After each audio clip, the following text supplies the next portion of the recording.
The question that I get asked the most is, when is your next upload? I always reply with, when I finish the video.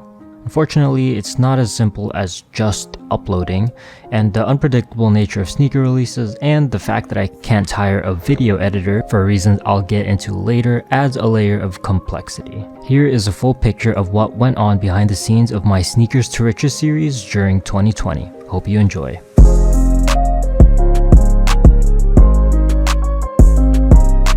What time I wake up in the morning depends on whether or not there is a drop on that day, and what type of drop. If it's a major Yeezy drop, usually I'll wake up at around 5:30 to 6 a.m, which is a decent amount of time to double check my setup before the 7 a.m. release.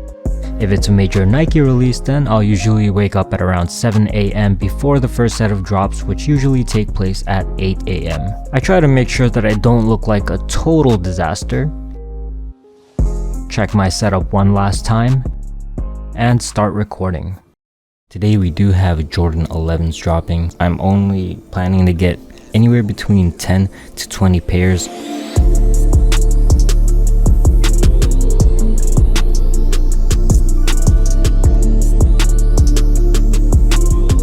The drops are usually finished at around 12 p.m, but sometimes drops can last all the way up to 3 p.m. usually for releases where there's a lot of stock.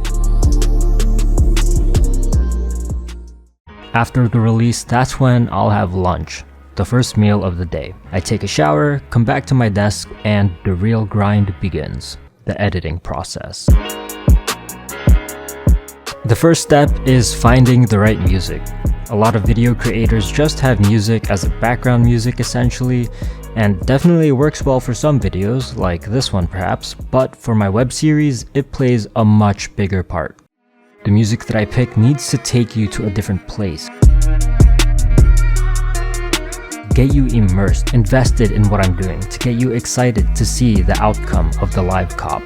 The music will dictate the pacing and the overall vibe and emotion of the video.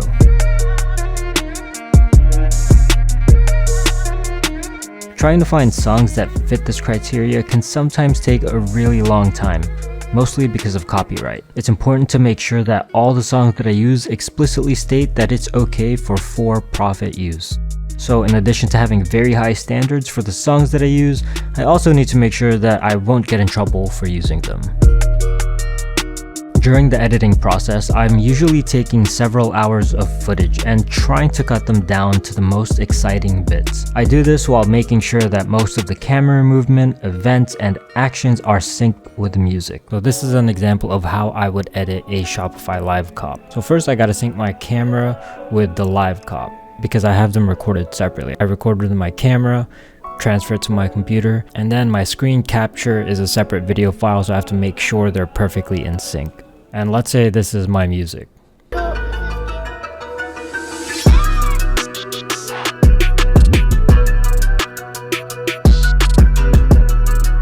You basically have to analyze the song and try and figure out where the events are supposed to take place. So for example, what I would consider an event is me changing delays, task status changing, me starting the soft captures. So I'm going to figure out how I would be able to sync all of that with this track.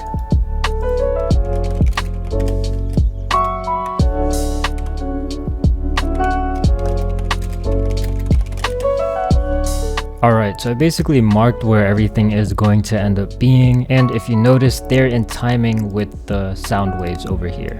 If you notice right before the drop of the song, there's kind of like a knife sound or kind of like a sword sound effect right here. So I'm gonna do a little bit of an effect there to kind of visualize that sound. So I'm gonna basically have it cut in half. So that's the first half.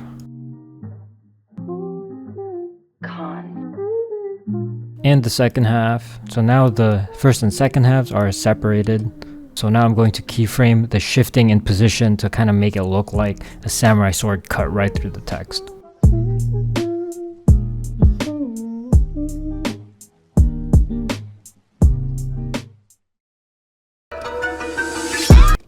Alright, still doesn't look 100% good, but this is just a demonstration to show you how I would like play around with the music.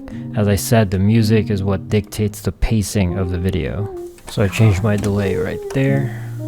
Task status changes. Okay, so now I basically have to find the checkout. So then I put my checkout graphic. So now that everything is laid out, I'm gonna start doing the camera movements and pan cropping.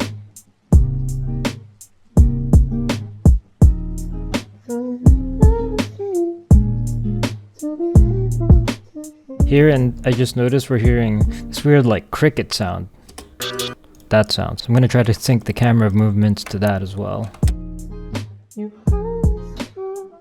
And that looks like... Okay, at this point in time I should be looking at my tasks. Okay.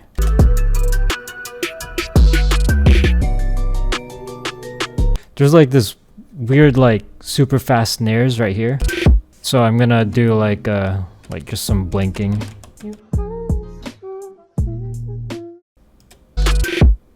There we go. Alright, looks good. This is Kiko.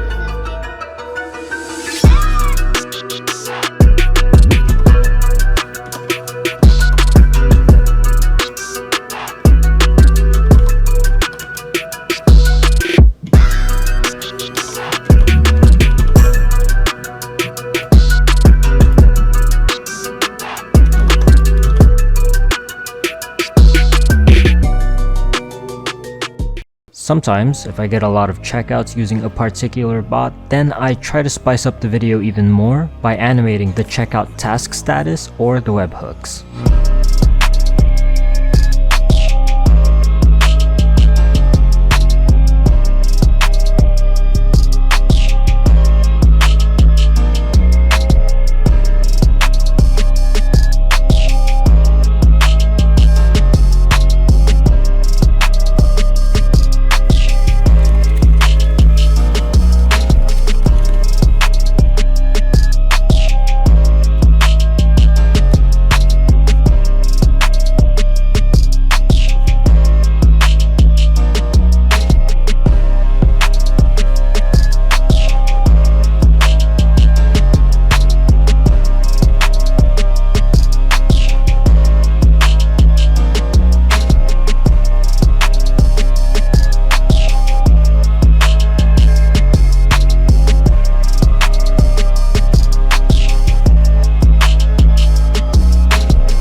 On the beat.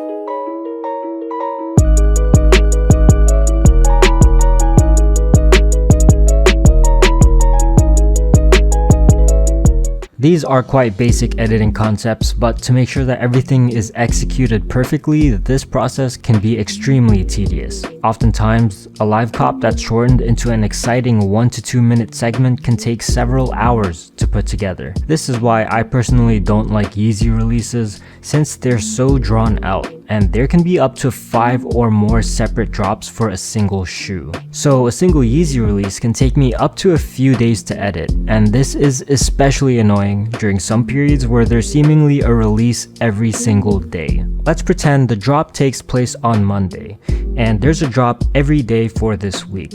There's a good chance that by Wednesday, I'm still not finished editing what I recorded on Monday, and I still gotta edit what I did on Tuesday, Wednesday, and all the days after that. To top it off, my progress is also significantly slower when it comes to my videos during drop days, since I'll be going for the drops instead of working on my videos. Not to mention that while I'm editing, I also still have to sell shoes. So that's listing, shipping off shoes to consignment, shipping out orders to customers, and all that jazz. I also have to go over and arrange potential partnerships and deals for my personal brand, and also my notified duties, which I've co-owned as of late 2020.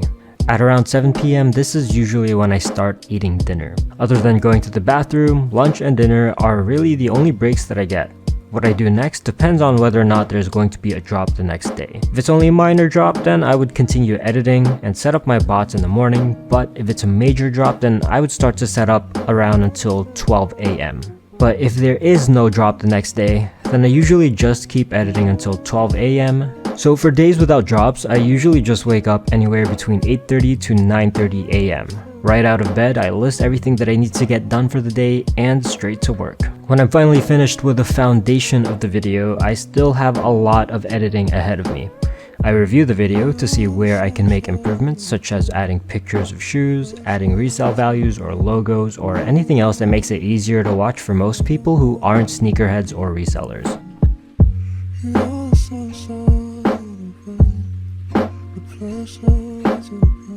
And then I go back to refine the video's audio levels and add sound effects when necessary. For example, when I'm talking, we need the music to be lower. When I'm not talking or showing a sneaker or doing a live cop, then I need the music to be louder. Also, I want to make sure that at any point in time there aren't sections that are too loud or too quiet. I have to do this all the time because in my neutral state, the volume of my voice is quite low, and obviously if I cop something that I don't expect to get and I get excited, then I can get pretty loud. If the audio is really messed up, or if it's a sponsored voiceover where I need it to be super on point, then I would usually have to bring the audio into Adobe Audition where I have more tools to enhance the quality. So not only do I need the video to be pleasing to the eye, but we need the audio to be pleasing to the ears. I don't want to force my viewers to be turning the volume up and down and up and down and up and down while they're watching my videos. I want them to just sit back, relax, and enjoy the show. Next up, I need to make sure that all of my personal information is censored. This is the part where there is zero room for error. This is also why I cannot hire a video editor to make my videos. As you know, when making purchases online, which is basically what my videos are about, you need to enter in credit card numbers, emails, addresses, phone numbers, and sometimes even passwords are exposed when you have to put them into your bot. So when I go through the video, I need to make sure there isn't any personal information showing down to each frame. Some of you guys may ask, why don't you just censor it before sending the videos to your editor? Well, instead of censoring an 8 to 15 minute video, that would mean I would have to censor hours and hours worth of footage before sending it over to my editor, which would obviously take way longer. Censoring takes an especially long time if what I'm trying to cover is moving in the video. For example, let's say I'm doing an unboxing and my address is on the shipping label and I'm moving it around like this, then I literally have to go frame by frame to make sure that nothing is exposed. So if it's a 4-second clip and it's 30 frames per second, that means I need to cover it for 120 frames.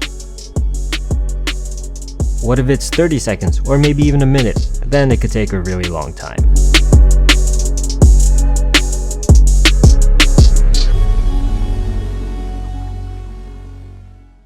After I've made sure all my information is hidden, I have finally finished my first draft. I render out the video, then Joy and I review it. We mainly look for ways to enhance the video, we need to listen for any audio inconsistencies, and most importantly, we need to make sure that no personal information is exposed. Just because I censored it in the video doesn't mean that it's fully covered, and it's especially hard to tell when you're in the editor, because video previews are usually really laggy, especially if you have a lot of effects, so you don't get to see how the video really looks until it's fully finished and rendered out. So I go back, make adjustments, render my second draft, then we rewatch it again, and every time we're watching it, it's not as simple as just watching it. We really had to pay close attention, and again, going frame by frame, especially during fast sections where I could have easily missed something, to make sure there's no information showing. This process is especially annoying. If the video is over 15 minutes long, I'm sure you can understand why. Usually by my third or fourth draft, it's perfect, but sometimes it can take upwards of over 10 drafts just because of all the rendering bugs that can sometimes happen. Alright, once the video is properly finished, then I need to create a thumbnail, description, upload it, not publish it yet, insert an ad break or two depending on how long the video is, ending card, and then Joy and I do one last review before we hit that publish button. If either of us find any mistakes, then I would have to go back to revising the video. And at this point, I am sick at looking my face and hearing my voice. There has been a number of occasions where we think we are ready to go in like 3 to 4 times, back to revising, and all of this reviewing time really adds up a lot. But if everything is all good, I press publish and immediately I start working on the next video. My name is Nova and I'm a sneaker reseller. And the process repeats. Throughout the entirety of 2020, this has been my routine.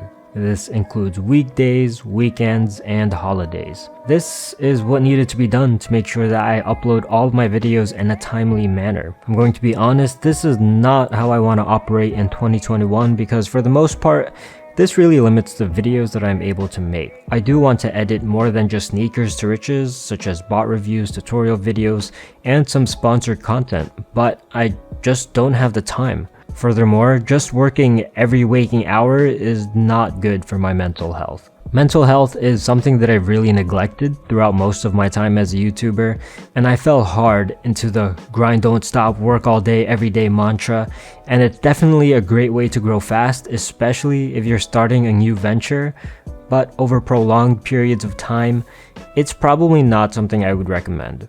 Not just because it's bad for you, but it can also severely affect your productivity level. So if mentally you're in a bad place and you're working, you're just going to end up being extremely inefficient, which is counterproductive. But I am going to be changing some things up with my workflow again to hopefully get my work done more efficiently so that I can have more time to upload more videos and hopefully more time for myself. I don't know, we'll see what happens. Thanks for watching and I'll see you in the next one. That's how much that I love you. And infinity, I'll put no one above you. And infinity, that's how much.